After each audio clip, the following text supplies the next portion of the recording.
Oi, gente, tudo bem com vocês? Como vocês estão? Achei que meu fundo tava saindo. Vocês estão bem? Eu espero que vocês estejam bem. Deixa eu ver certinho se eu tô conseguindo ver vocês. Se vocês estão me ouvindo, se vocês estão me vendo. Me fala aqui nos comentários se tá tudo certinho, tá? Muito prazer, eu sou a Gabriela Salina, editora aqui da Máximo. E hoje a gente veio falar sobre um assunto um pouco sério, mas é preciso que a gente fale sobre ele, para que todo mundo tenha conhecimento e tome muito cuidado com as nossas criancinhas, tá bom? Nosso assunto de hoje é sobre a retinoblastoma, um tipo de câncer que atingiu a Lua, a filhinha do Thiago Leifert. E esses dias, então, esse assunto ficou super em alta, a gente falou bastante sobre ele, mas é uma coisa que a gente não falava muito antes. Então hoje, a gente aqui da Máxima convidou o Dr. Eduardo Lima, que ele é oncopediatra, e a doutora Bruna Duca, que é oftalmopediatra, e eles vão falar pra gente mais sobre esse tipo de câncer, sobre essa questão. Então, eu vou convidar os dois já aqui. Deixa eu ver se eles já estão aqui. Feliz de saber que vocês estão me ouvindo. Nosso assunto de hoje é bem importante, então fica aqui comigo, tá? Deixa eu ver se eles estão aqui. Aqui, a doutora Bruna já convidei. E agora eu vou colocar o doutor Eduardo. Deixa eu só colocar aqui. Oi, doutora Bruna, tudo bem? Oi, Gabi, tudo bom? Tudo. Eu tô procurando aqui o doutor Eduardo, mas acho que ele não Fica entrou ainda. tranquila, fica tranquila. A gente pode Eu sempre falo conversando, pra galera não tirar print quando eu fico de perto, assim, ó. dá pra ver Não tudo, né? vale, não vale fazer figurinha. Deixa eu ver aqui se ele tá aqui. Eu acho que ele ainda não entrou. Então, doutor Eduardo, se você já estiver aí, você me deixa um oizinho nos comentários aqui, que aí eu consigo convidar por aqui. Mas eu acho que ele ainda não entrou. Como ele ainda não entrou, a gente já pode ir conversando. Porque assim, doutora, aconteceu, infelizmente, da Lua ter sido diagnosticada. E esse assunto bombou, assim, as pessoas não falavam sobre esse tipo de câncer, as pessoas não falavam sobre essa questão. E aí, antes da gente começar a nossa conversa, eu já queria que você explicasse a importância das pessoas, como é mais a sua área, de frequentarem um oftalmologista, principalmente das crianças, porque a gente acha que não precisa. Tem muita gente que deixa de lado, né?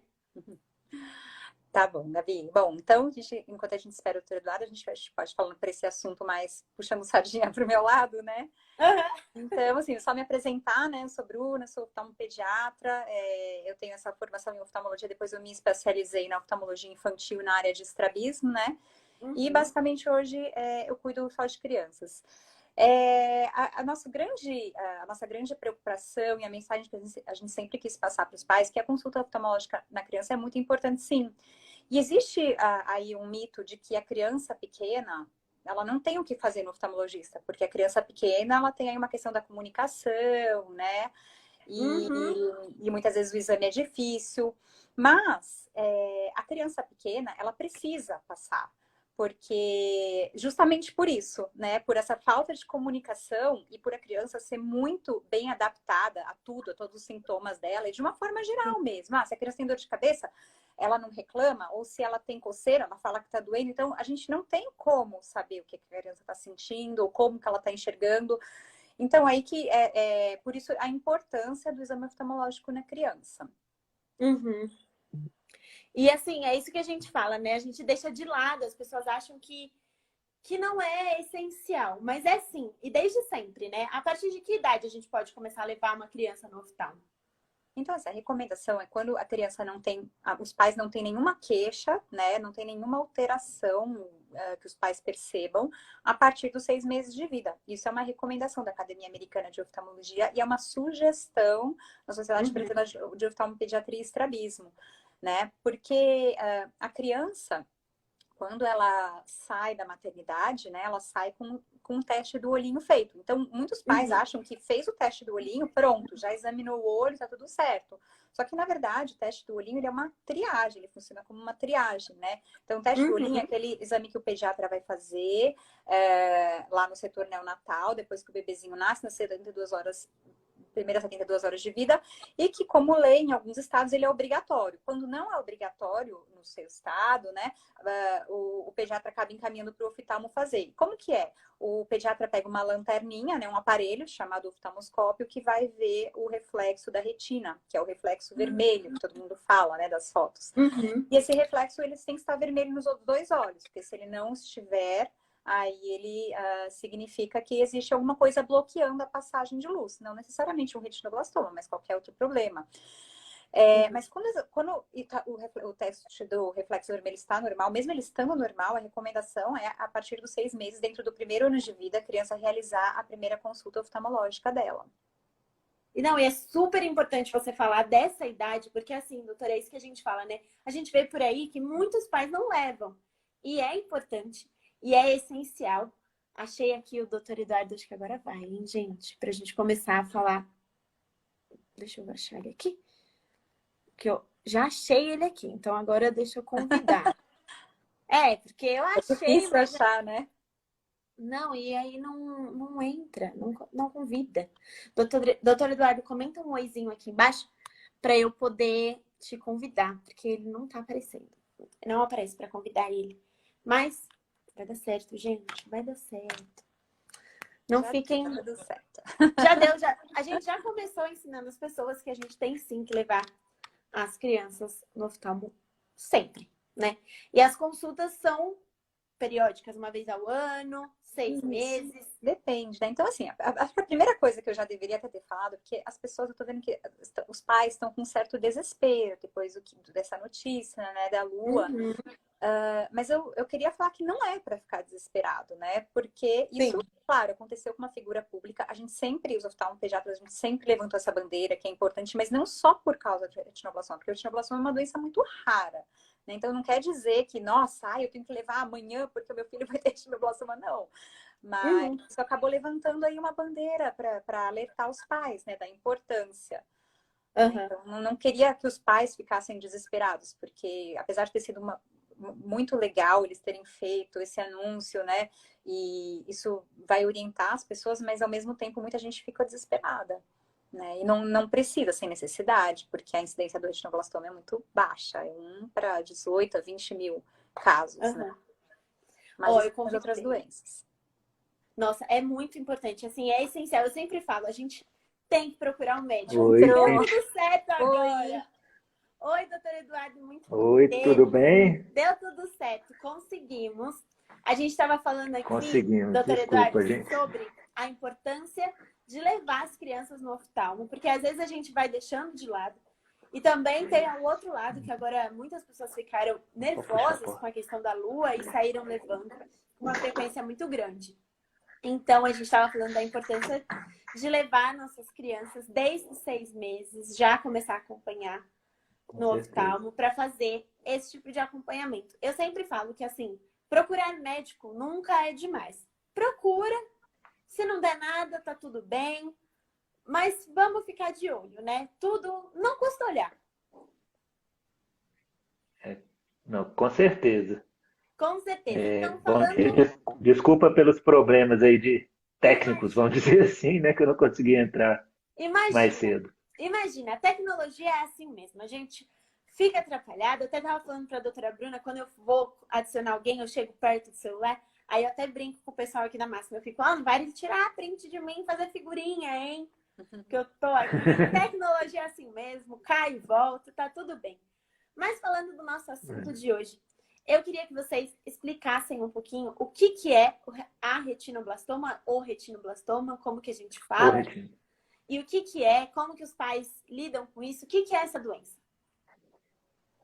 Pode falar, Dada. Posso falar, Bruna? Comecei o bate-papo aqui, pode continuar. Bom, o retinoblastoma é o tumor ocular mais comum, né? O tumor maligno ocular mais comum na infância. O que ele é? Ele é um tumor, uma proliferação, né, de forma aleatória, mas mais agressiva, assim, das células da retina, que todos nós temos, né? Que reveste lá o fundinho do nosso olho. Tem várias células que vão transformar a luz que entra no nosso olho, através da pupila, em imagem que vai ser interpretada pelo cérebro. por algum motivo, né, assim, não é, né, eu falo que tanto o retino quanto qualquer câncer na criança, grande maioria das vezes, ao contrário do adulto, a gente não tem assim, um fator que causa o tumor. Geralmente é uma mutação, na grande maioria dos casos, inclusive do retinoblastoma, é uma mutação que acontece naquela célula ali, no caso da retina, que faz ela proliferar de maneira descontrolada até virar um tumor, né? Então, isso assim, é um azar, um achado. Algumas famílias têm uma mutação no gene RB1, que é o gene do retinoblastoma, que pode favorecer. Então, assim, às vezes o pai teve ou a mãe teve o retinoblastoma, é importante acompanhar as criancinhas, sabe? Uhum. Os filhos, né? Eu tenho uma pacientezinha que veio consultar com a gente que o pai teve e ela tem retinoblastoma, Uhum. né? Isso é comum ver nessas famílias que têm a mutação. Mas tirando isso, é um evento aleatório mesmo, assim, ocasional mesmo, raro, tá, gente? Não é porque está se falando muito hoje na mídia que todo mundo vai ter que ficar, ai meu Deus, será que meu filho tem ou não? Isso é muito raro, para vocês terem uma ideia. Ele corresponde dentro do câncer infantil, que é uma doença já rara, a cerca de 2% de todos os cânceres infantis. Nossa. Então, a gente diagnostica mais ou menos uns 200 casos no Brasil inteiro hoje em dia. É muito pouco, assim, né? Não é para ter todo mundo Desespero. sair e ficar assustado. Uhum. Mas como vocês estavam falando anteriormente, né? É importante sim o controle, né? Igual a Bruna falou, assim, faz o teste do olhinho na maternidade, mas pelo menos uma vez no primeiro ano é importante sim procurar o oftalmologista. E também se vê algum sintoma que a gente deve falar agora na live, é, eu acho que é alguma coisa alterada no olho da criança também buscar. E o controle mensal com o pediatra no primeiro ano, como de rotina de toda criança. Uhum. Não, é muito importante a gente falar sobre isso. Assim, perguntaram aqui nos comentários se o retinoblastoma acontece só com criança ou com adulto também. Não, é um tumor basicamente exclusivo de criança. Assim, 95% dos casos é abaixo de 5 anos. É criança pequena, assim, Criança bem né? pequenininha. A O grande maioria é pico nas da crianças incidência. pequenininhas. O pico da incidência é por volta dos 18 meses, mas a gente tem aqueles casos que É, o Eduardo estava falando, quando existe aí um componente hereditário e que Uhum. às vezes a criança já pode ter intraútero, né? Às vezes a criança já nasce com retinoblastoma, mas isso é raro, já não. né? Mas Mas, quando mas tem aquela existe. alteração genética, a criança Uhum. pode nascer, e aí que são os diagnósticos mais precoces que a gente tem. Eu já tive uma criança de 5 meses, uma colega minha, uma criança de 5 dias que teve o reflexo vermelho alterado, o teste do rim alterado. Então, são os casos, né, esses hereditários que são mais, acometem as crianças de uma forma mais precoce, mas geralmente é por volta de 1 ano e meio até os 5 anos de idade. Uhum. Perguntaram também se atinge sempre os dois olhos, um só, Não. varia. É mais comum atingir um olho só, Uhum. né? É bem mais comum do que bilateral, sabe? O Uhum. bilateral é mais raro.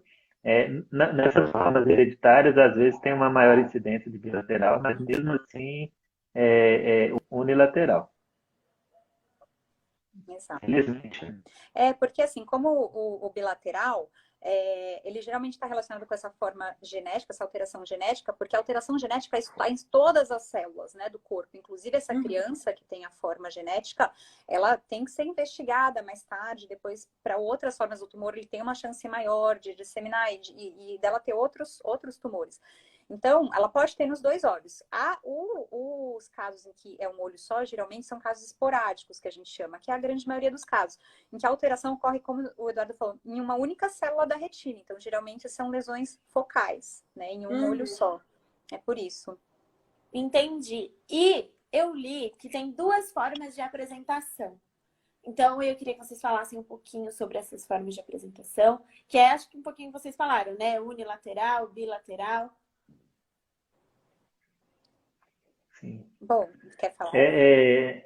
Pode falar agora, Bruno. Não, Pode então, não, começar. assim, na verdade, eu não entendi, assim, o que você viu da forma de apresentação? Porque a gente, sinais, sintomas, É, ou como que ele pode se manifestar, o que é? A sua pergunta. porque ele pode ser hereditário ou não, E, são duas formas de apresentação, mas ele pode dar alguns sintomas, né? exato. Uhum. o mais comum, né, é a alteração do brilho do olho, o reflexo vermelho do olho. Que Aham. muitas vezes a gente fala para chamar atenção quando tira uma foto com flash, né, que um olho fica vermelhinho, que é o normal do olho ficar, principalmente em pessoas claras, né, de olho claro, Aham. e o outro parece um branquinho, como se fosse um olho de gato mesmo, né? Aham. Isso é uma coisa muito típica, né? O reflexo de um olho de gato, a gente fala que... Agora, os sintomas podem ser estrabismo, alteração, criança mesmo aparentar uma visão alterada, ou até o Thiago Leifert falou na entrevista do Fantástico que eu vi, na live que eles falaram né, no Instagram deles, que a primeira coisa que ele percebeu foi um movimento estranho no olho da lua, né? Aham. Então assim pode ser isso, né? Agora tem vezes que a gente, assim, infelizmente, vê que são sintomas tão pobres, assim, tão inespecíficos, que muitas vezes a mãe, a família, assim, não percebe mesmo. Exato. E aquele tumor já é diagnosticado Evoluiu. numa fase mais avançada, às vezes até extraocular, já saindo do olho, né? A gente É, chega a ver esses casos, mas também, entendeu? então, porque assim, Então as apresentações podem ser várias. para você ter um sintoma ocular, então, por exemplo, para você ter um estrabismo ou para você ter um olho inflamado, você pode ter uma inflamação do olho. E mesmo o tremor, né, que é o nistagmo, aquele movimento do olho da lua, o tumor ele tem que estar atrapalhando a visão para causar isso, entendeu? Então, e Uhum. mesmo o reflexo vermelho alterado, o tumor ele tem que ser relativamente grande, porque senão o reflexo vermelho vai estar normal, né? Porque o reflexo vermelho só está normal quando existe alguma coisa impedindo a passagem da luz. Então, Aham. esses são sinais e sintomas quando um retinoblastoma já está talvez um pouco mais avançado. É, muitas vezes, né, acaba não sendo a maioria, porque os pacientes vêm procurar a gente por causa dos sintomas, mas pode não ter nada, nenhuma queixa, nem nada, e o retinoblastoma ele é descoberto num exame oftalmológico, né? Uhum. Então, acho que isso acho que é uma das coisas principais, que não pode ter nada de sintoma. Mas, e não é, e ao contrário também, não é porque a criança tem um estrabismo, é porque ela tem retinoblastoma. Aliás, quase nunca é, né? Na Uhum. grande minoria dos casos, porque o estrabismo ele tem, tem Graças a outras Deus, né? causas, né? Essa é uma causa muito rara de estrabismo. Aham. Então, eu vejo que os pais estão desesperados com isso, sabe? Se a criança tem qualquer alteração, qualquer coisa, já é retinoblastoma. Não é, calma, né? É raro, né? Aham. 18, 20 mil casos. Então, esses são sintomas que podem estar relacionados à presença de uma lesão, né? Mas que nem sempre significam que a criança tem um retinoblastoma. Isso reforça que a gente falou, né, doutora Bruna, da importância de estar ali consultando o consultório médico É, frequentemente. Porque é isso que você falou, tem casos que não tem nenhum sinal, assim, que exato. tá lá, então só o exame que pega mesmo. Então, reforça a importância de você levar o seu neném no consultório oftalmológico e manter os exames todos em dia. A gente está falando dos exames oftalmológicos, claro, mas todos os exames têm que estar em dia, né? É, É geral, né? super importante. E eu queria saber como que é fazer o Inclusive, diagnóstico também. Pode falar, doutor Eduardo, está pode falar.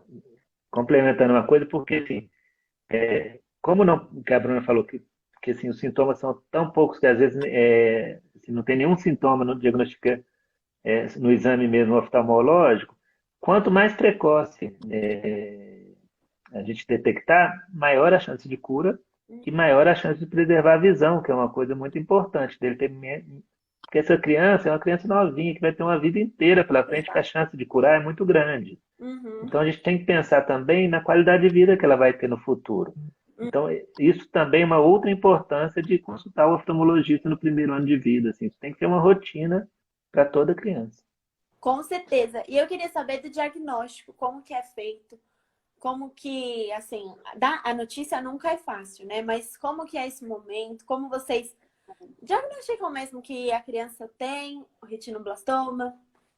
Bom, o diagnóstico do retinoblastoma, ele é dado pelo exame do fundo de olho, né, ou mapeamento de retina. Então, numa consulta oftalmológica, a gente dilata, por isso que tem que dilatar a pupila da criança, senão a gente não consegue ver o fundo do olho.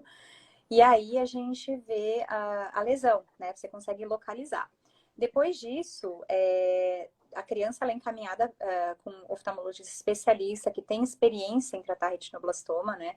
E aí o oftalmologista vai levar essa criança para o centro cirúrgico, vai fazer uma sedação e vai fazer um exame de fundo de olho com a criança dormindo, porque só assim ele vai conseguir ter um exame mais detalhado, ver todas as partes da retina, ver se o tumor ele não tem vários focos. E aí, depois disso, faz-se um ultrassom ou uma tomografia para você ver algumas características do tumor. E aí, depois a gente encaminha para o onco, onde vai fazer uma ressonância para você fazer o estadiamento. Aí acho que o Eduardo pode falar um pouco melhor, né? É isso, Eduardo? Tô É certa? porque é isso mesmo, tá certíssimo, certíssimo.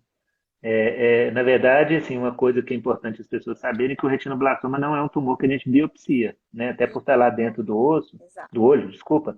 Ele não é diagnóstico feito por biópsia, é um diagnóstico feito pelo exame oftalmológico e pelo exame de imagem. Aí depois, assim, ele, como eu falei, ele pode ser uma lesão intraocular, e aí o oftalmologista vai classificar, né, nesse exame oftalmológico nas categorias de A até E, dependendo do acometimento dele dentro do olho. Isso é uma coisa bem específica, que eu acho que não cabe a gente ficar falando aqui, mas ele pode ser até nível A, que é o nível mais inicial, até o nível E dentro do olho, sabe? Assim, e pode depois ser um tumor extraocular, que seria uma lesão mais agressiva, né? E de mais difícil tratamento. Aí, assim, é importante a gente fazer o estadiamento para ver até onde essa lesão está indo. Uhum. Porque ele pode invadir o nervo óptico, que é o nervo que sai da retina, que vai lá para o cérebro, né? Levar os nossos impulsos da visão. Então, aí, dependendo do tanto que ele acomete esse nervo óptico, do tamanho do acometimento, e também, assim, ele pode invadir, inclusive, o cérebro, que é uma situação muito catastrófica e incurável, né? Uhum. Então, assim, é uma coisa mais agressiva. Então, assim, a gente tem que fazer esse estadiamento, mas raramente, assim, infelizmente a gente vê alguns casos ainda chegando, né?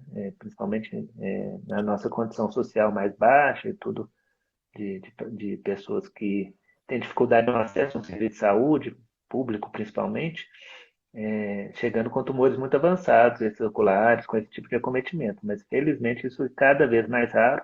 E a gente espera que, com essa divulgação toda que está tendo na mídia, que o espaço que vocês, inclusive, estão dando para a gente, que eu só tenho a agradecer, que isso a gente possa fazer o diagnóstico cada vez mais precoce, que é o que todo mundo quer para curar essas crianças e todo mundo ter uma vida feliz. Com Nossa, Eduardo, certeza. você falou muito bem essa questão social, porque não são todos que têm acesso ao oftalmologista, ainda mais ao oftalmologista pediátrico. Então, assim, de uma forma, a gente falando Né? de uma forma populacional, por isso que não é uma recomendação oficial essa do exame, é uma sugestão, né, do exame no primeiro ano de vida, porque muita gente não tem acesso. Então, o pediatra, ele tem um papel importantíssimo. O pediatra, ele pode repetir o teste do olhinho no consultório, se o pediatra notar qualquer alteração, estrabismo, olho vermelho, se é uma coisa que o pediatra não fugiu do alcance do tratamento do pediatra, o negócio persiste. Então, eles são nossos aliados, porque eles têm que encaminhar. Uhum. Aí sim, eles têm que encaminhar. Então, não é todo mundo que vai ter, né, acesso. Assim, para os pais se tranquilizarem também, porque é raro. Então, não é só porque não teve o acesso, que não pôde falar, mas tem que confiar no pediatra. Tem que falar, olha, viu alguma coisa errada no olho, o pediatra vai encaminhar. Sim. Não, é essencial mesmo. Realmente, assim, é um trabalho em equipe, né? É. Todo mundo tem que ficar Com de certeza. olho.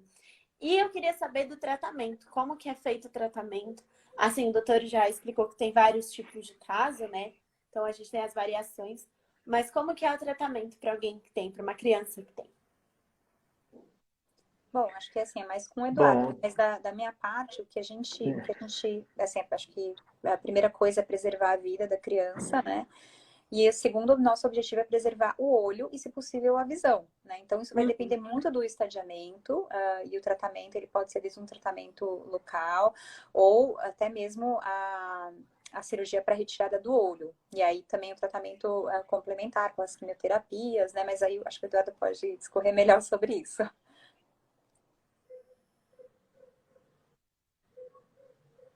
Funcionou? é. Funcionou. Oi? Falei, funcionou? Tava Aí eu falei, travando aqui um funcionou. pouquinho, né? Deu uma travadinha aqui da parte técnica. É porque eu tô no hospital, tá, gente? Então, assim, então, Por isso que às vezes a internet falha um Tá pouco. tudo certo, não se preocupa. Mas é isso mesmo, assim, a primeira coisa é a gente pensa, obviamente, preservar a vida da criança, preservar o olho e, se possível, a visão. Tem alguns casos que a gente vê que não são tumores já avançados, que a criança perdeu a visão daquele olho, que fazem nucleação. E hoje em dia o pessoal da oftalmologia, eu não sei como é que eles conseguem e tudo, mas assim, é um trabalho brilhante que parece que, com colocar prótese, parece que tem um outro olhinho ali, né, Bruna? Assim, hoje em Perfeito. dia, infelizmente, existem É, próteses muito perfeitas, assim. é, Depois você não sabe, às vezes, qual olho, olhando assim exato. rapidamente, qual que é o qual. É, Então, assim, e como tem o outro olho, geralmente, né, a questão da visão, pelo menos de um lado, fica preservado. Mas não é o que a gente quer. A gente quer preservar a visão, quer preservar os dois olhinhos, quer ter o diagnóstico mais precoce possível. O tratamento, tem algumas modalidades de tratamento. Hoje em dia, assim, quando é possível e quando a gente consegue acessar alguns centros de referência mesmo, o que é preconizado de melhor hoje em dia é a quimioterapia intraarterial, que a filha do Tiago Leifert, da Diana, está usando lá no GRAAC. Não sei se eles estão fazendo o tratamento no GRAAC, eles falaram muito do GRAAC na entrevista, mas também não vem ao caso. É, o GRAAC é um centro de referência, né? Não sei se todo mundo conhece, mas em São Paulo é um, é um centro de referência em oncologia pediátrica nacional e com equipe muito capacitada, né? E que eles fazem o tratamento, eles fazem como se fosse um cateterismo, canalizam até na artériazinha ali do olho, da retina, e injetam a quimioterapia bem em cima do tumor. Então, isso favorece tanto na ação do quimioterápico quanto na diminuição da toxicidade da quimioterapia, né? Nos centros que não são possíveis, que é a grande maioria do Brasil hoje em dia, né, a quimioterapia venosa também é efetiva. Então, assim, existem protocolos, inclusive protocolos brasileiros e internacionais, que usam quimioterapia venosa e também é importante um controle local ali, né? Só a quimioterapia não acaba com o tumor, não destrói o tumor. Então, assim, o que a gente faz hoje em dia mais frequentemente é a laser terapia, né? Uma terapia com laser, Uhum. que aí é como se fosse queimar o restinho do tumor. A quimioterapia faz uma diminuição e aí você vai tratando todo o ciclo, com exceção do primeiro ciclo, você faz a quimioterapia e faz o laser, quimioterapia e faz o laser. Uhum. Agora tem outras modalidades também, que é a crioterapia, que como se fosse um congelamento do tumor, né, que fosse matar o tumor pelo frio mesmo, pelo congelamento, e a própria radioterapia. Uhum. E a gente tem que ter muito cuidado também, gente, porque essas crianças, o gene do retinoblastoma é um gene que a gente chama de gene supressor de tumor, né? Então, quando a criança desenvolve retinoblastoma é porque talvez ela tenha perdido esse gene supressor, a função desse gene, né? E aí ele pode favorecer a ter tumores, não só o retinoblastoma, mas como outros tumores, né? Uma segunda ou uma terceira neoplasia.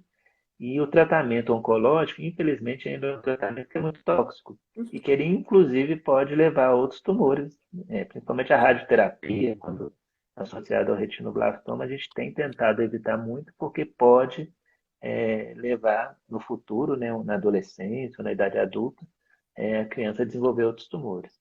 Então, isso também quanto menos agressivo a gente puder ser no tratamento, e quanto mais preciso, porque a chance de cura, felizmente, é muito grande, Uhum. melhor também, né? Com certeza. É aquilo que a gente falou, né? Preservar a vida sempre, né? Preservar a criança. E aí, doutora Bruna, eu tava pensando, é mais relacionado, eu acho, ao seu lado, que esses tipos de tratamento e o retinoblastoma, assim, quando a criança tá em tratamento, causa irritação no olho? Aí tem algum colírio, alguma coisa que possa melhorar ou nem causa irritação, não causa nada? Geralmente não, né? Porque é intraocular, né? A não ser que seja uma coisa bem inflamatória, assim, o tumor já esteja disseminado no olho, mas aí acho que já é outro, a gente avança para outro patamar de tratamento. Uhum. Mas geralmente não. E aí também a grande vantagem, acho que dessas terapias mais localizadas, né? Que você não tenha os efeitos colaterais de uma quimioterapia sistêmica, por exemplo, né? Uhum. Ai, que bom. Menos mal, né? É. E aí, as pessoas perguntaram aqui nos comentários, a gente falou sobre tratamento. Perguntaram aqui, agora eu perdi quem foi que comentou o nome da pessoa, mas perguntou se tem cura. Muita. Felizmente, a chance de cura, né, e eu acho que, igual eu falei anteriormente, assim, a importância dessa divulgação e do diagnóstico precoce, mas nos tumores intraoculares, e principalmente aqueles diagnosticados mais precocemente, a chance de cura é de 98%, assim, nos tumores iniciais intraoculares. Quase todos eles vão curar, sabe? Assim, é muito grande a possibilidade de cura deles, sabe? Aham. Mas a gente precisa realmente que eles sejam diagnosticados, de preferência o mais precoce possível, e tratados de maneira adequada em centros de referência. Né? Uhum. Então, o que a Bruna falou, assim, existe o oftalmologista pediátrico que vai né, fazer o diagnóstico, fundo de olho lá e tudo mais.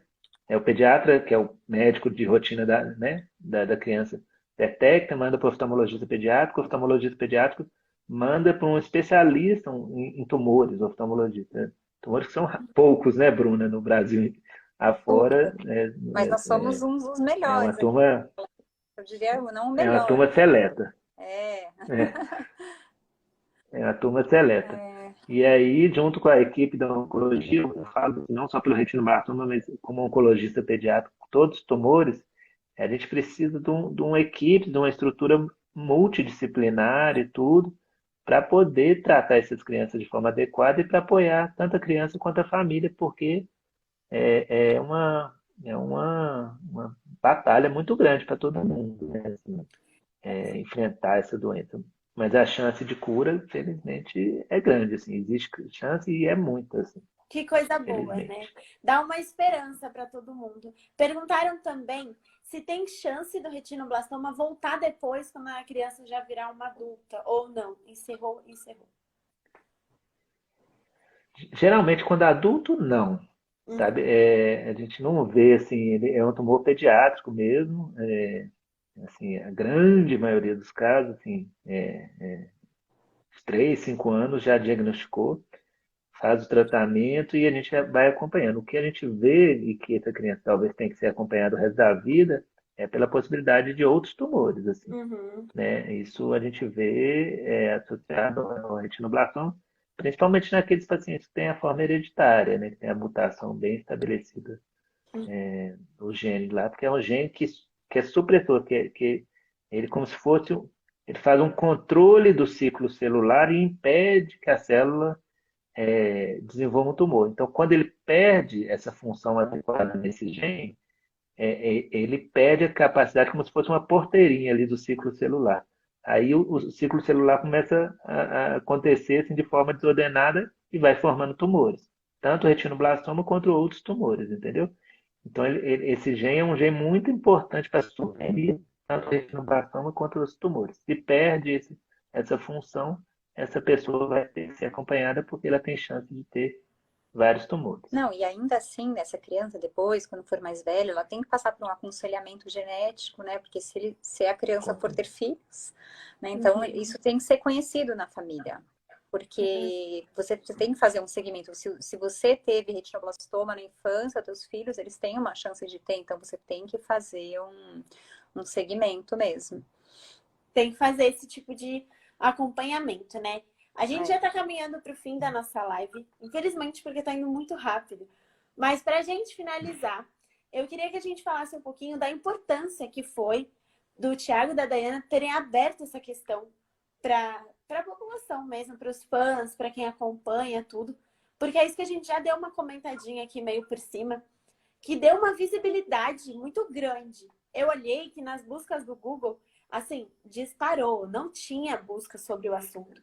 E aí disparou, assim, o nível de pesquisa sobre isso. Então eu queria que vocês comentassem, assim, pelo lado médico, qual é a importância de falar sobre isso. Eu acho assim, aqui em Minas a gente fala, né, popularmente na roça, você só dá bom dia para quem você conhece, né? Então, assim, o conhecimento, apesar de todo o sofrimento que eu imagino que eles estão vivendo, né, E assim, você vê que tem 4 meses ou mais que eles têm esse diagnóstico, só agora eles vieram a público falar. Mas, por outro lado, a gente tem que agradecer eles demais, porque esse ato tornou visível não só o retinoblastoma como câncer infantil como um todo, né? Todo conhecimento é muito importante, é muito gratificante, muito satisfatório para a gente, porque vai favorecer outras pessoas pensarem, mesmo médicos, tá, gente? Não é leigo também, não. Tem muito médico que não pensa nisso, Uhum. né? Então, assim, assim, a gente tem que pensar, tem que ir atrás, tem que buscar as coisas, né? O conhecimento, e ver que, assim, é uma doença grave, é uma doença possivelmente fatal, inclusive, mas é uma doença que tem muita possibilidade de ser tratada e curada, desde que diagnosticada e tratada de maneira adequada. Então, acho que foi um ato de enorme grandeza para eles, apesar de todo o sofrimento, terem dividido isso com o Brasil inteiro, né? Uhum. E eu acho que isso, eles mesmo falaram, agora eles são embaixadores da causa, né? A entrevista deles no Fantástico, imagino que tenha sido uma coisa que deu uma visibilidade enorme, Com né? E certeza. os profissionais também participaram, né? Foi uma coisa muito bonita a entrevista do É, Fantástico, porque eles falaram da parte deles, eles falaram, não, nós não vamos chorar, não conseguimos não chorar e tudo mais. Você vê o drama, e eles devem ser uma família extremamente estruturada, cercada de todos os recursos, é. né? E todo mundo sai ganhando com isso, né? Eu acho que foi muito importante. Eu estou totalmente de acordo com o Eduardo. E, assim, também, como eu já falei antes, né? O retinoblastoma é uma doença muito rara em crianças pequenas, mas existem outras doenças muito mais comuns nessa faixa etária. Então, acho que isso também vai ser uma coisa muito boa para as pessoas adquirirem a cultura de levar as crianças no oftalmologista, porque existem outras doenças muito mais comuns, né? Uhum. Catarata congênita, o glaucoma congênito, grau muito alto em um dos olhos, coisas que os pais não percebem e que agora isso vai começar a ser diagnosticado, e tudo na infância, né? Até os 7 anos, que é a idade que a visão amadurece. Até essa idade é tudo muito mais fácil de tratar. Então, eu acredito que, inclusive, a gente vai ter uma diminuição aí das causas de cegueira tratáveis, que não foram tratadas precocemente, por causa dessa mensagem que eles passaram. Então, acho que essa é a importância também. Com Muito, certeza. muito, né? Muitas vezes, né, Bruna? Eles vão quando está na escola e aí a criança não está aprendendo a ler, aí que Exato, vai no oftalmologista. Isso tem que ser exato. muito lá atrás. Mas isso já é uma coisa que é uma cultura, tá incorporado, né, nas pessoas, porque a Exato. criança pequena não fala, então todo mundo acha que é isso, né? Mas eles acabaram de passar uma mensagem muito importante, né? Que eles, aliás, não percebiam nada antes, né? Então, Uhum. tá aí, né? Acontece, Realmente foi, assim, acho que foi infelizmente. um ato grandioso, né? Foi. Acima de toda dor, você dividir com o outro para você. É muito empático, né? Você falar, olha, eu passei por essa dor, eu não quero que você passe. Então, eu vou compartilhar o que eu tô passando para você não passar por isso também. E é isso que Exato. a doutora Bruna também falou, né? Tem várias outras doenças também que acabam ganhando essa visibilidade também. Gente, muito obrigada. Eu quero agradecer vocês dois por estarem aqui hoje. Acho que o nosso bate-papo foi essencial para todo mundo conhecer um pouquinho mais da doença. Para todo mundo não se assustar tanto também, porque é uma doença, mas a gente trouxe várias coisas boas, como a possibilidade de cura, como ficar atento ao diagnóstico, entender que a gente precisa levar as crianças sempre ao consultório oftalmológico, também o acompanhamento com o pediatra, que é essencial. Então, eu quero agradecer vocês por vocês estarem aqui. Se vocês quiserem se despedir, podem ficar à vontade. Bom, como eu falei durante a live, a gente que tem que agradecer o espaço, né? Vocês também agora fazem parte dessa equipe que luta contra essa doença, assim, de estar ajudando a gente na divulgação. Cada um tem um papel, né? Cada um é uma formiguinha trabalhando a favor das crianças e das famílias delas, tentando buscar essa cura e minimizar o sofrimento delas. E os jornalistas Obrigado, viu, têm gente? Eu estou à disposição. agradeço, os jornalistas têm uma forma especial, né, de se comunicar, porque às vezes nós, como os médicos, não usamos uma linguagem tão acessível, né, então vocês fazem essa ponte. Então, como ele falou, eu agradeço demais pelo espaço, porque é um assunto muito importante e deve mesmo ser levantada essa questão. Obrigada, Gabi. Obrigada, gente. Obrigada por vocês estarem aqui. Obrigada a todo mundo que acompanhou a live também. Nossa live vai ficar salva, então vocês podem mandar para todo mundo. Comentem lá, marquem as pessoas que vocês querem que vejam. Por hoje foi isso. Mais uma vez, doutora Bruna, doutora Eduardo, super obrigada por estarem aqui hoje. Um beijo e até a próxima. Tá. Tchau, obrigado, gente. Até mais. Tchau, tchau.